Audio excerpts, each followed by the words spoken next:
This is the Director Toy Flight Ranger 126 model kit. If it looks familiar to you, that's actually Dia Battles from Diaclone.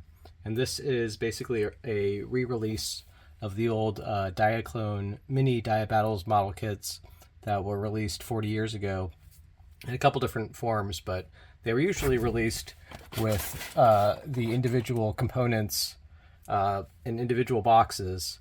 But for this one, they combined it all into a single box. And if you want to see what's inside here, there's a model kit here inside the baggie with the instructions. You can see that they used some pretty interesting color choices. And then also, there's a little packet of candy. All right, so let's get this model kit open. Bag was very easy to open up here, and we get a whole bunch of model kit parts. Got the torso there and the legs.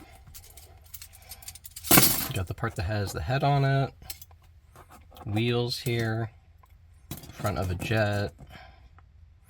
And you can see that this is actually the original mold here, because it has all the different original molding on it, like or different text on it rather, like it says Battle 03 in Japanese there.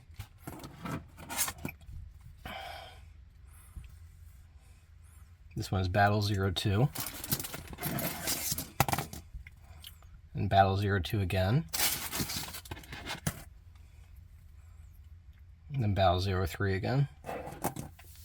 So I'm going to go ahead and put it together, and I'll let you guys see what it looks like when it's all together. Alright, this is the finished model kit. It was actually a bit of a struggle to put it together, even though it's pretty simple, similar to a Kabaya model kit. It comes with these instructions, which are really bad, like surprisingly bad. Basically, there's several places in the instructions where it labels a part wrong.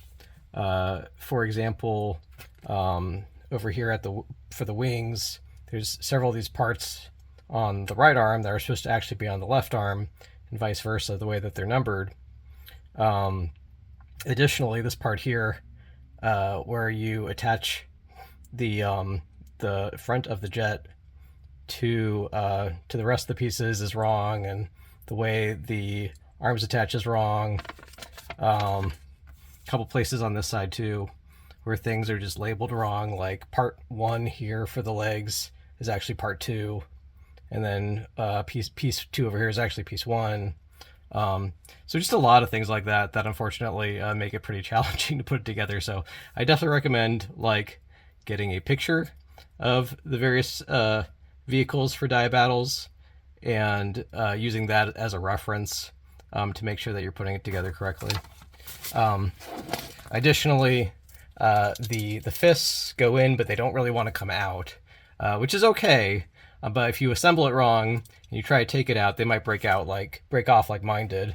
So that's too bad.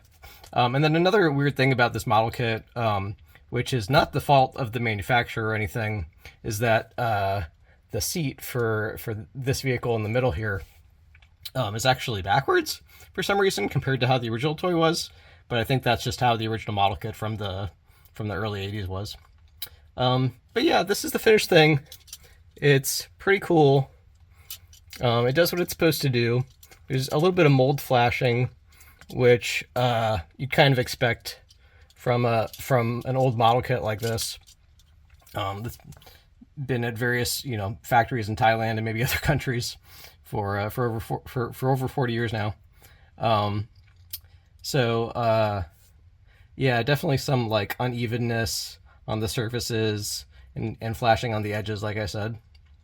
The wheels in particular, I feel like, don't work super well because of those issues. But yeah, it disassembles similar to the original. The legs become a vehicle here.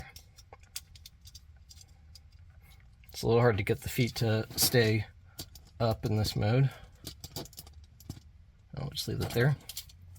The way the wings come off is kind of cool. You just slide like that and disassemble it there. This flips around and those close up.